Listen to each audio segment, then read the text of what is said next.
কোথায় লুকিয়েছিলেন সেই পুলিশ কর্মকর্তা? কিভাবে রইলেন ধরাছোঁয়ার বাইরে? এবার জানা গেল আসল সত্য। দর্শক, গুলি করেই মরে একটা, আহত হয় একটা। একটাই যায় স্যার, বাকিটি যায় না।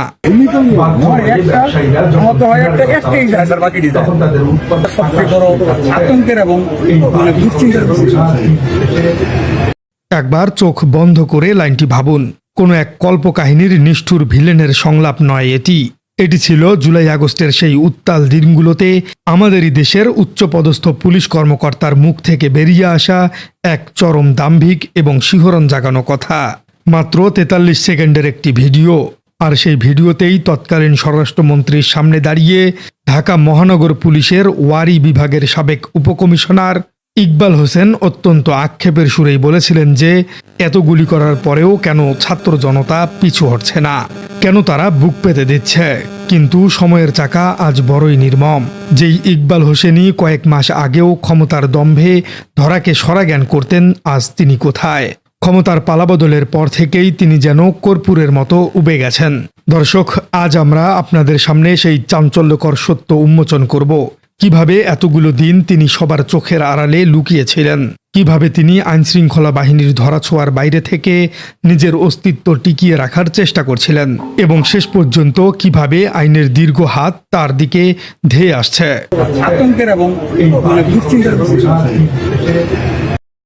গত ৫ আগস্টের পর দেশের পুরো দৃশ্যপট যখন পাল্টে গেল, তখন ইকবালের মতো কর্মকর্তারা বুঝতে পেরেছিলেন যে তাদের সামনে আর কোনো রক্ষা কবচ নেই। সরকারি নথি বলছে ২৪ আগস্ট তাকে খুলনা রেঞ্জ ডিআইজি কার্যালয়ে সংযুক্ত করা হয়েছিল, কিন্তু ২৮ আগস্ট থেকেই তিনি পুরোপুরি লাপাত্তা। কর্তৃপক্ষের কোনো অনুমতি ছাড়াই তিনি কর্মস্থলে অনুপস্থিত। এখন সবচেয়ে বড় প্রশ্ন হলো, একজন পুলিশের উপকমিশনার যিনি নিজেই ক্রিমিনাল ট্র্যাকিং এবং নজরদারির টেকনিক খুব ভালো করেই জানেন, তিনি কিভাবে অদৃশ্য হয়ে গেলেন। ক্রিমিনোলজি বা অপরাধ বিজ্ঞানে এই ধরনের আত্মগোপনকে বলা হয় ফ্যান্টম এক্সিস্টেন্স বা ছায়া অস্তিত্ব। ইকবাল হোসেন খুব ভালো করেই জানতেন যে তার মোবাইল ফোনের একটি সিগন্যাল, তার ক্রেডিট কার্ডের একটি ট্রানজ্যাকশন অথবা তার সোশ্যাল মিডিয়ার একটি লগ ইন তাকে ধরিয়ে দিতে পারে। তাই তিনি শুরুতেই নিজের সমস্ত ডিজিটাল ফুটপ্রিন্ট বা সাইবার পদচিহ্ন মুছে ফেলেছেন। সূত্রগুলো ইঙ্গিত দিচ্ছে পতিত স্বৈরাচারের যে আন্ডারগ্রাউন্ড নেটওয়ার্ক বা গোপন সিন্ডিকেট রয়েছে, তাদেরই কোনো সেফ হাউস বা নিরাপদ আস্তানায় তিনি এতকাল গা ঢাকা দিয়েছিলেন। এই ধরনের সেফ হাউসগুলো সাধারণত শহরের ঘিঞ্জি এলাকা, সীমান্তবর্তী কোনো গ্রাম অথবা বেনামি কোনো বিলাসবহুল ফ্ল্যাটে হয়ে থাকে, যেখানে বাইরের মানুষের প্রবেশাধিকার সম্পূর্ণ শূন্য। তিনি মূলত যোগাযোগের জন্য কোনো আধুনিক প্রযুক্তি ব্যবহার না করে পুরনো আমলের হিউম্যান কুরিয়ার বা বিশ্বস্ত প্রক্সি মানুষদের ব্যবহার করেছিলেন। তার এই আত্মগোপন ছিল একটি অত্যন্ত সুকৌশলী এবং ঠান্ডা মাথার পরিকল্পনা, যাতে পরিস্থিতি শান্ত হওয়া পর্যন্ত তিনি নিজেকে বাঁচিয়ে রাখতে পারেন। ইকবাল হয়তো ভেবেছিলেন তিনি যদি চুপচাপ লুকিয়ে থাকেন এবং কোনো জবাব না দেন, তাহলে হয়তো একসময় সবাই তাকে ভুলেই যাবে। কিন্তু তিনি বুঝতে পারেননি যে বর্তমান প্রশাসন এবার আর কোনো শর্টকাট পথ হাঁটছে না। তারা হাঁটছেন একেবারেই নিয়মের কড়া পথে। আর এই অনুপস্থিতির কারণে তার বিরুদ্ধে বিভাগীয় মামলা দায়ের করা হয়েছে। তদন্তে তার বিরুদ্ধে অসদাচরণ এবং পলায়নের অভিযোগ একেবারে দিনের আলোর মতো পরিষ্কারভাবে প্রমাণিত হয়েছে।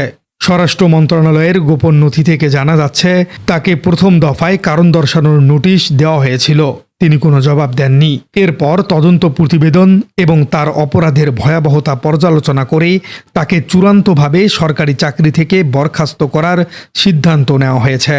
তাকে দ্বিতীয় দফায় আবারও নোটিশ দেওয়া হয়। এবারও তিনি নীরব, আর এই নীরবতাই তার জন্য কাল হয়ে দাঁড়িয়েছে। সরকারি চাকরি বিধিমালা ২০১৮ অনুযায়ী বাংলাদেশ সরকারি কর্ম কমিশন বা পিএসসিও তাকে বরখাস্ত করার চূড়ান্ত সবুজ সংকেত দিয়ে দিয়েছে। এখন বিষয়টি কেবল রাষ্ট্রপতির স্বাক্ষরের অপেক্ষায়। রাষ্ট্রপতির অনুমোদন পেলেই প্রজ্ঞাপন জারির মাধ্যমে তার পুলিশের কেরিয়ারের কফিনে শেষ পেরেকটি ঠুকে দেয়া হবে। এটি প্রশাসনের একটি বিশাল মাস্টার স্ট্রোক, কারণ তাকে এমনভাবে আইনি প্রক্রিয়ার মাধ্যমে বিদায় দেওয়া হচ্ছে যাতে ভবিষ্যতে কোনো ফাঁকফোকর গলিয়ে তিনি আর কখনোই সিস্টেমে ফিরে আসতে না পারেন। দর্শক, ক্ষমতার দম্ভ যে কাউকে চিরস্থায়ী সিংহাসন দেয় না, তার সবচেয়ে বড় প্রমাণ হলো এই ইকবালের সঙ্গীরা। স্বরাষ্ট্র মন্ত্রণালয়ের প্রজ্ঞাপন অনুযায়ী শুধু ইকবাল হোসেন একাই নন, তার সাথে চাকরি হারাতে যাচ্ছেন আরও ৪ জন হাই প্রোফাইল পুলিশ কর্মকর্তা।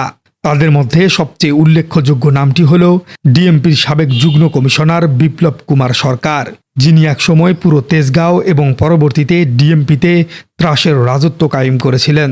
তিনিও বর্তমানে সামরিক বরখাস্ত হয়ে বরিশাল রেঞ্জ ডিআইজি কার্যালয়ে সংযুক্ত আছেন। এর বাইরে আছেন মোহাম্মদ গোলাম রুহানি। এই নামটি শুনলে হয়তো অনেকেই চিনবেন না, কিন্তু তার একটি বড় রাজনৈতিক পরিচয় রয়েছে। তিনি হলেন সাবেক ছাত্রলীগের সাধারণ সম্পাদক গোলান রব্বানীর আপন ছোট ভাই। রুহানিও বর্তমানে পলাতক এবং বরখাস্তের অপেক্ষায়। এছাড়া সুদীপ কুমার চক্রবর্তী এবং রাজন কুমার দাসের মতো কর্মকর্তারাও এই পতনের মিছিলে সামিল হয়েছেন। একটা সময় ছিল যখন এই 5 জন কর্মকর্তা নিজেদের আইনের ঊর্ধ্বে বলে মনে করতেন, আর আজ তারা নিজেরাই ফেরারি আসামি, যাদের নামের পাশে যুক্ত হচ্ছে পলাতক এবং বরখাস্ত শব্দগুলো। এটি আমাদের সমাজের জন্য একটি বিশাল বার্তা। ক্ষমতার অপব্যবহারের পরিণতি ঠিক কতটা ভয়ঙ্কর হতে পারে। ইকবাল হোসেনের এই পতনের পেছনে সবচেয়ে বড় নিয়ামক হিসেবে কাজ করেছে ওই 43 সেকেন্ডের ভিডিওটি। একটু ফ্ল্যাশব্যাকে যাওয়া যাক। ভিডিওটিতে তৎকালীন স্বরাষ্ট্রমন্ত্রী আসাদুজ্জামান খান কামাল, পুলিশের মহাপরিদর্শক চৌধুরী আবদুল্লাহ আল মামুন এবং স্বরাষ্ট্র সচিব জাহাঙ্গীর আলম দাঁড়িয়ে আছেন। তাদের সামনে দাঁড়িয়ে ইকবাল অত্যন্ত গর্বের সাথে সাফল্য বর্ণনা করছেন। তার এই কথাগুলো কোনো সুস্থ মস্তিষ্কের মানুষের হতে পারে না। এটি ছিল চরম মাত্রায় সিস্টেমেটিক অ্যারোগেন্স বা প্রাতিষ্ঠানিক অহংকার। তিনি দেশের সাধারণ ছাত্র জনতাকে আক্ষরিক অর্থেই পিঁপড়ের মতো মনে করেছিলেন। কিন্তু ইকবালের অপরাধ শুধু এই বক্তব্যের মধ্যেই সীমাবদ্ধ নেই। তার বিরুদ্ধে এখন আন্তর্জাতিক অপরাধ ট্রাইব্যুনালে মানবতা বিরোধী অপরাধের মামলা চলছে। যাত্রাবাড়ির কাজলা এলাকায় যখন বৈষম্য বিরোধী ছাত্র আন্দোলন চরমে, তখন এই ইকবালের প্রত্যক্ষ নির্দেশে এক চরম নারকীয় তাণ্ডব চালানো হয়েছিল। সেই দিন পুলিশের গুলিতে চিরতরে নিথর হয়ে যায় শিক্ষার্থী ইমাম হাসান তাইমের প্রাণ। প্রসিকিউশনের অভিযোগ অত্যন্ত সুনির্দিষ্ট এবং ভয়ঙ্কর। ডিএমপির ঊর্ধ্বতন কর্মকর্তাদের নির্দেশে খুব কাছ থেকেই, যেটাকে বলা হয় পয়েন্ট ব্ল্যাঙ্ক রেঞ্জ, সেখান থেকেই গুলি করে এই ঘটনা ঘটানো হয়েছে। রাষ্ট্রপক্ষ ইকবালের বিরুদ্ধে যে অভিযোগগুলো এনেছে তা কোনো সাধারণ অপরাধ নয়। উস্কানি, প্ররোচনা এবং সরাসরি নির্দেশ দেওয়ার মতো মানবতা বিরোধী অপরাধের অভিযোগ আনা হয়েছে তার বিরুদ্ধে। এই মামলার সাবেক ডিএমপি কমিশনার হাবিবুর রহমান সহ মোট 11 জনের বিরুদ্ধে আনুষ্ঠানিক অভিযোগ গঠন করা হয়েছে এবং বিচার শুরু করার নির্দেশ দেওয়া হয়েছে। এই মামলার অন্যতম প্রধান আসামি হলেন এই পলাতক ইকবাল হোসাইন। বর্তমানে ট্রাইব্যুনালে এই মামলার বিচারিক কার্যক্রম এবং যুক্তিতর্ক অত্যন্ত দ্রুতগতিতে এগিয়ে চলছে।